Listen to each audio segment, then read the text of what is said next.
Hello everyone. I welcome all of you for the course ARM Controller Unit 3, that is Introduction to Thumb and ARM Programming Session 1.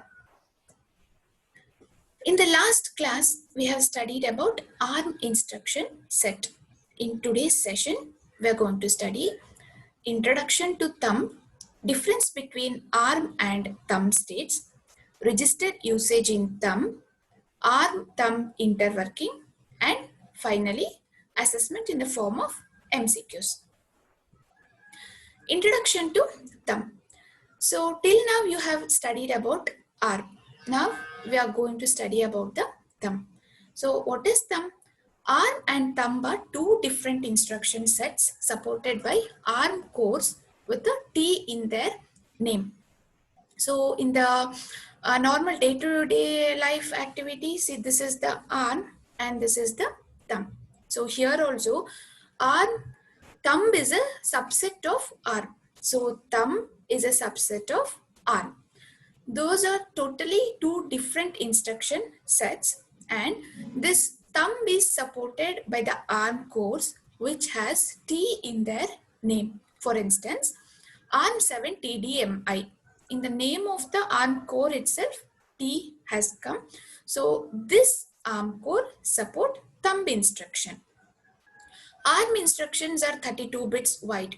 It means each and every instruction in the ARM set are of 32 bits wide. That is, one instruction occupies 4 memory locations while it is getting saved. But thumb instructions are 16 bits wide. So 2 memory locations or 2 bytes are occupied by each of the thumb instructions. So what is the advantage of this? Thumb has higher code density. So first of all, what is the meaning of code density? Code density means the amount of memory occupied by the executable code is called as the code density. So obviously, in the place of 32 bits memory location, we are using only 16 bits to save the instructions written in thumb. So it increases the code density. So these thumb instructions are mainly used for memory constrained embedded system. When we have a memory restriction, say for example, in the design of an embedded system like mobile phones or personal digital assistants, that is PDAs, we will be having only restricted amount of memory. It may be due to like cost issues or size of the embedded system. So in such cases, we opt for thumb instructions so that the size of the memory will be reduced. Next, compressed form of a subset of the ARM instruction set. So as I said earlier, thumb instructions are a subset of ARM instruction, right?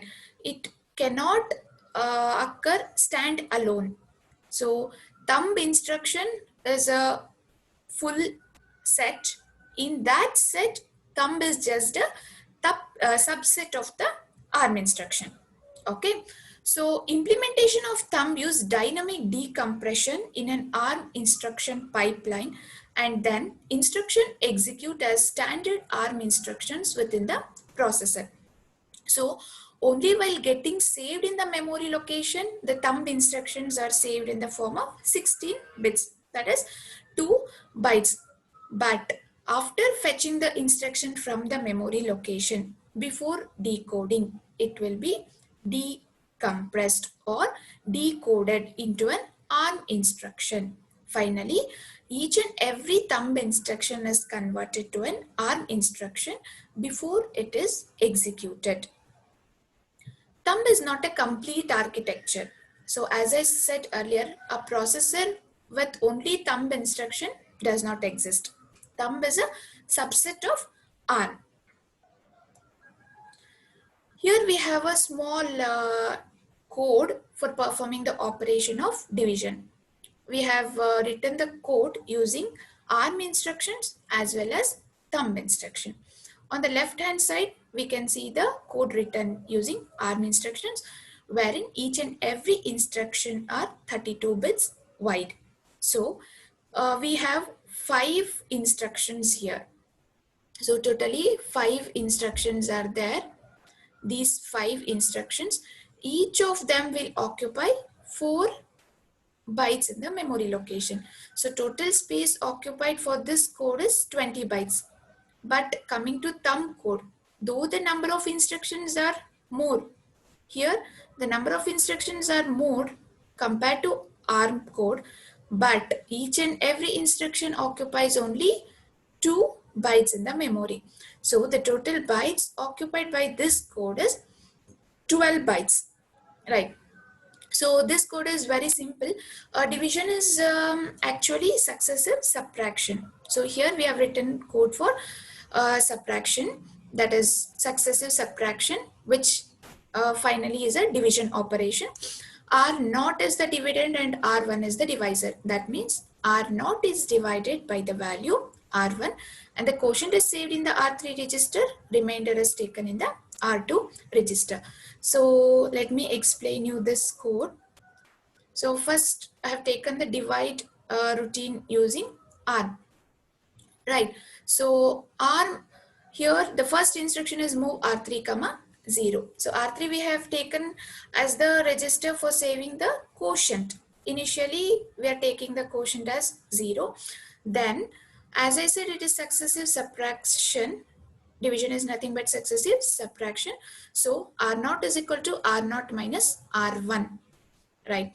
So R naught initially we have considered as 5 and R1 we have taken as 2. That means we are dividing 5 by 2. So 5 minus 2 we are performing. The answer is 3. Then it is checking add if greater than, right? Add if greater. If it is greater than 0. 3 is greater than 0. Yes, it is a positive number. So this instruction will be executed. R3 is equal to R3 plus 1. Initially R3 was 0. 0 plus 1 is now 1. Then branch if greater than to loop. So it comes back again to the loop. In the second iteration, again R naught is equal to R naught minus R1, which is 3 minus 2, which is 1. And again, it is greater than 0. So R3 is equal to R3 plus 1. Now it is 1 plus 1, 2. So branch if greater than 2, loop. Again, it comes back to the loop. R naught is equal to 1 minus 2. Now the number is not greater than 1, it is less than, not greater than 0, it is less than 0. So these two instructions will not be executed. It comes to the last instruction, which is add R2 is equal to R naught plus R1, which is minus 1 plus 2, which is 1. So finally, we have the quotient as 2 in the R3 register and remainder as 1 in the R2 register. Same division operation using thumb instruction, right? All our same instructions we have used. Initially R3 is initialized to 0. We're adding 1 to R3. So 0 plus 1 is 1. We're subtracting R1 by R0, which is 5 minus 2, 3. This condition satisfies. Again it comes to the second iteration. R3 is equal to 1 plus 1, 2. So it continues till R0 is greater than 0. Once R0 is less than 1, it comes out of the loop and here it comes to the subtraction instruction. Subtract R3 comma 1, which is R3 is equal to R3 minus 1. In the final iteration, we had 3. 3 minus 1 is equal to 2. And add R2 comma R0 comma R1, which is R2 is equal to R0 plus R1. R2 was minus 1, then plus 2 is equal to 1. So finally, we have got the answer as remainder as 1 and the quotient as 2. So same division operation we have performed using ARM instruction as well as thumb instruction. And as I said earlier, each thumb instruction is related to 32-bit ARM instruction. Yes, even though we are writing the instruction in thumb, that is, on the left hand side we can see thumb 16-bit instruction, which is add R0 comma hash 3, right? In the decode stage, what happens? Each and every thumb instruction is converted to an ARM instruction, equivalent 32-bit instruction. Only while saving in the memory and fetching the instruction from the memory. It will be treated as a 16-bit instruction, but when it comes to decode stage, each and every instruction, thumb instruction, will be decoded to an equivalent 32-bit ARM instruction. Yes, we can see the contents of the CPSR. T is highlighted here. It indicates that thumb mode. The processor is in the thumb mode. Yes. To summarize the difference between ARM and thumb states. Yes, we'll go by certain criteria. Instruction size. So as I said, ARM instructions are 32-bit wide. Yes, each and every instruction in the ARM are 32 bits wide. That is, it occupies 4 bytes in the memory location. But thumb instructions are 16 bits wide. But not all the instructions are 16 bits wide. Yes, most of the instructions are 16 bits wide, but some have 32-bit instructions too. Register usage. So what about the usage of registers? Are all the registers which are there in the ARM are accessible by the thumb code? No, not all the registers are accessible. Here we can see in the ARM we have 18 registers, low registers, high registers, special registers, stack pointer, link register, program counter, CPSR and the SPSR, which is usually used in the exception mode. So all the instructions are accessible when we are writing the code in ARM, but only 12 registers are accessible when we are using the thumb instructions. We'll see the accessibility in the coming slides. So SPSR is not available here. Yes, because whenever a processor encounters an exception, it comes back to the ARM mode. So exceptions are not executed in the thumb mode. For exception handling, the processor comes back to the ARM mode. So there is no need of SPSR here. Then T-bit state. This T-bit we can see in the CPSR. Fifth bit of the CPSR is the T-bit. So if that T-bit is set to 0, then it represents ARM state. We already know that. If the T-bit of the CPSR is set to 1, then it represents the thumb state. So what about branch instruction LSB state? So these instruction, particularly these two instructions, BX or BLX, branch exchange or branch exchange with link, to the address with LSB set to 0 enters ARM state. For example, if I have written like this, BX, this address, if the LSB of this address is set to 0, then the instruction branches to a ARM code. But if the LSB of this address is set to 1, that indicates it has to enter the thumb state, right? So the register or the label, whatever we are using with the branch instruction, that LSB decides to which code it will branch. What happens when an exception occurs? Say for example, an IRQ exception occurs. So as I said earlier, exceptions are not handled in the thumb state. Yes, they are enabled. Exception can occur in a thumb state, but when an exception occurs, the ARM processor comes back to the ARM state. So when exception occurs, ARM state is entered. What about when returning from an exception? So while going to an exception, whatever the contents of CPSR will be there, that thing will be saved to the SPSR. All the contents of the CPSR will be saved to the SPSR register. So while coming back from the exception, the processor will go and check the SPSR. If the T bit of SPSR is set to 0, it returns to the ARM state. Else, if the T bit of SPSR is set to 1, it returns to the thumb state. So obviously, if an exception had occurred when the ARM processor was in thumb state, then T bit would have been 1, right? The same thing would have been copied to the SPSR. So while returning from the exception, when it sees the T bit set to 1 in the SPSR, it again comes back to the thumb state. Yes? Continuing. Conditional execution. Yes, as we have seen, all the ARM instructions are executed conditionally. But in case of thumb instruction, most thumb instructions are executed unconditionally except the branch instruction. So not all the thumb instructions are executed conditionally. Few like branch instructions are executed with condition. What about the address format? So ARM data processing instruction uses 3 address format. Few exceptions are there, as in the case of 64-bit multiplication. That is, we are going to write ADDS R0, R0, R1. So it has 3 address format. So 2 source and one is the destination, right?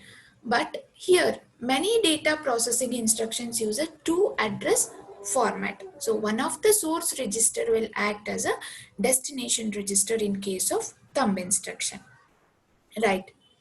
Status register access. We know the status registers CPSR and SPSR, right?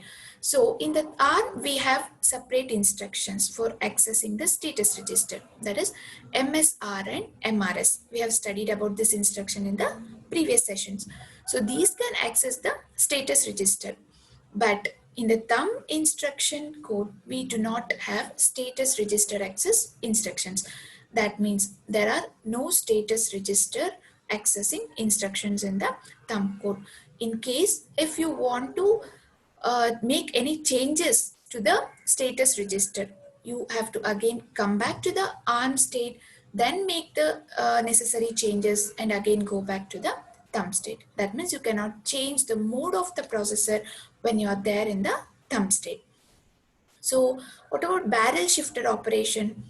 Can be a part of other instruction. So in case of ARM, barrel shifter operations like shifting operations, it can be a left shift, right shift. So those can be a part of other instruction. That means you can combine move instruction and a shift instruction in the same instruction. But here in the thumb instruction, those are treated as a separate instruction. You cannot combine shift or shift operations with the other instructions. So these are the differences between ARM and thumb states. Yes, coming to the register usage in thumb. So we saw R0 to R7 are fully accessible. So whatever these low registers are there, R0 to R7, these are fully accessible in the thumb state. But these high registers R8 to R12 are not accessible fully, only with the move, add and compare instruction. Yes, and also R13, R14, R15 special registers have the limited accessibility. These things we cannot use as we use in the ARM state. These are limited. And CPSR, only indirect access, cannot modify the mode bits. So it is accessed indirectly. That means if any changes are there in the conditional flags, those will be reflected in the CPSR. But directly you cannot modify the mode bits or any other bits in the thumb mode. So SPSR, it doesn't have access to the SPSR register. Yes, because exceptions are not handled in the thumb mode. When exceptions occur, it will switch to the ARM mode. So SPSR doesn't have any access whenever you are in the thumb mode. Yes. Coming to ARM thumb interworking. So what is the meaning of interworking? Linking ARM and thumb code together. Okay. So in the same code, whenever we're designing an embedded system, we can combine both the codes, ARM code as well as thumb code. So combining them together is called as the linking or interworking, right?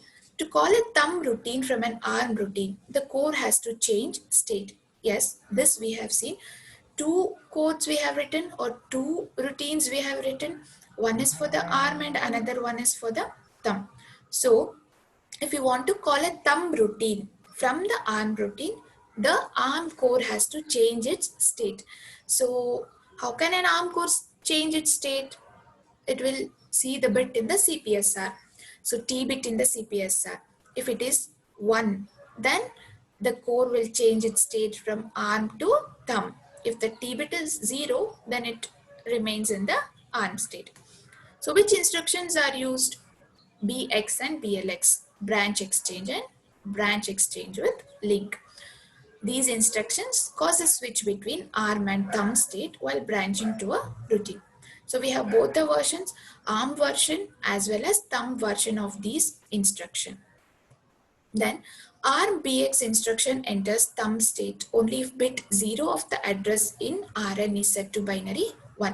Rn is the register which will be holding the address where it has to branch. So if you have written the instruction as BXRN, so the least significant bit will be tested or it will be taken to the T bit of the CPSR. So it will enter the thumb state only if bit 0 or the LSB of the RN is equal to 1. Otherwise, it enters the ARM state.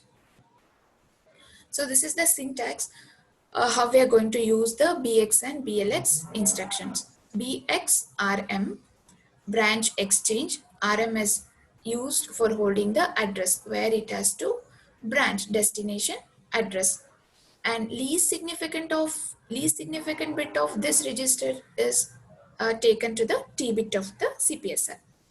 Another instruction is BLX. Here we can specify the address in either register or we can specify it as a label. So we'll see BXRM. This is a thumb version branch exchange, right? If we're writing in the thumb code, we will be writing it as a BXRM. RM can be any register. So this instruction sets the T bit to the bit 0 of the specified register. This thing, T is equal to RM of 0. So it will set the T bit from whatever is there in the LSB or bit 0 of the RM register and switches the program counter to the address given in the remainder of the register. So remainder of the register value is least significant bit we are leaving here and we are ending with all ones. So apart from LSB bit 1 to 31, that gives the address of the destination location. So that thing is moved to the program counter so that it will branch to that address. This is the thumb version branch exchange instruction. Coming to BLX, so thumb version of branch exchange with link, right? So here we can make use of RM or a label for specifying the destination address. So LR is the link register. It will get the instruction address after the BLX. So when it sees BLX RM, so it will jump to the address specified in this. So after executing those instructions and coming back, it has to come back to the next instruction which is written after the BLX instruction. So the address of that instruction will be saved to the link register. It is used while coming back again from the ARM routine. Plus 1. So this plus 1 is the least significant bit which has to be set to 1 so that it comes back again to the thumb state. And again program counter will get the address of RM except the LSB, and that LSB is taken to the T bit of the CPSR. This is when in the case RM register is used, any of the register is used for specifying the destination address. In case if we are using the label, the same label address will be copied to the program counter, then it branches to that memory location and the T bit will be set to 0, right? Because this is a thumb version, we will be branching to a ARM code, so T bit has to be set to 0. So these two instructions we are using for the state change between ARM and thumb. Here is a code, so ARM and thumb versions of the BX instruction. You can see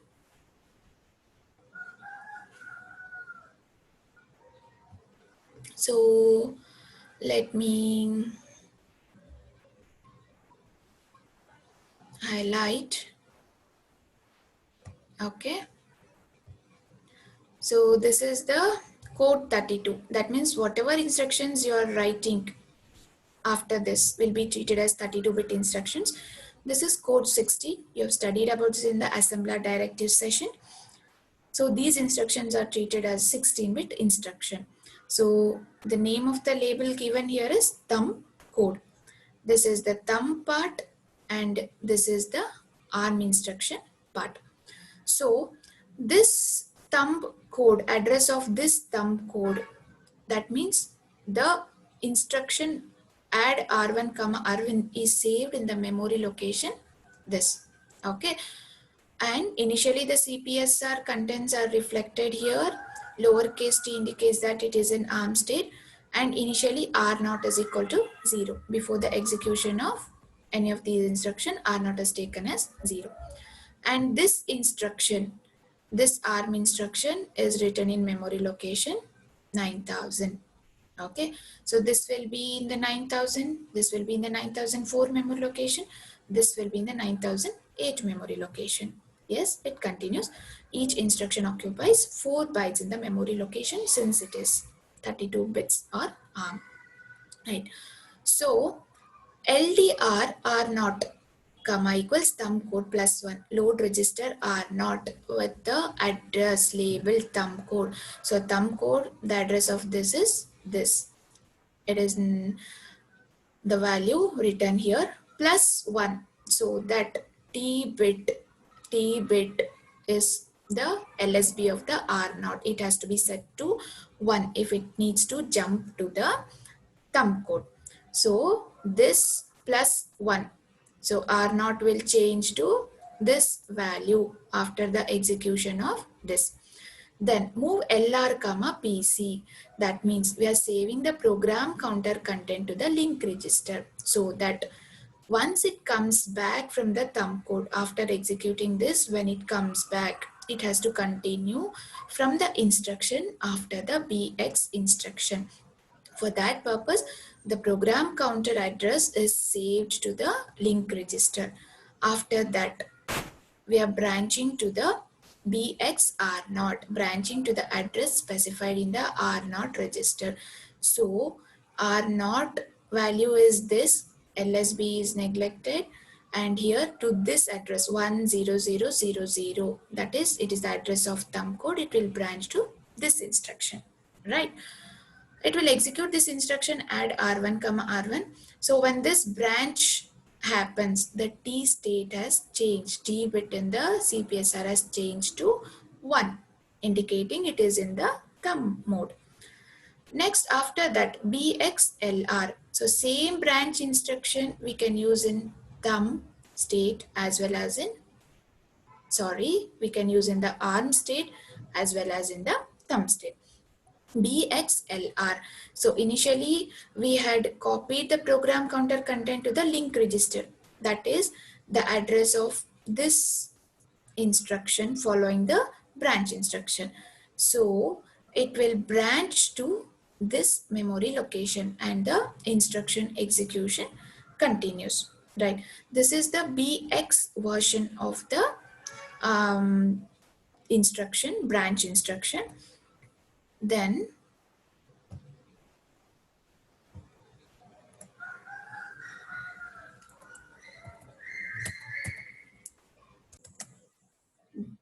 the same code can be written using BLX instruction, replacing the BX with BLX instruction. So here you can see the number of instructions is reduced. That means no need to move the contents of PC to the LR register as we have done when we have used the BX instruction, because BLX is the branch exchange with link. So when we write this instruction, automatically the program counter contents will be copied to the link register. Same code, but only thing is instead of BX instruction, we have made use of BLX instruction so that the move instruction is reduced. Fine. So this completes the session. We'll review using some MCQs. So thumb instructions are dash bits wide. We have discussed it. Yes. The answer is 16 bits wide. ARM instructions are 32 bits wide, but thumb instructions are 16 bits wide. That means each instruction occupies two memory locations or 2 bytes. BX stands for branch with exchange, branch with exclusive, or branch none of the above. Yes, what does BX stands for? Branch? Branch with exchange? Yes, the answer is branch with exchange. Yes, what it is getting exchanged? The state is getting exchanged.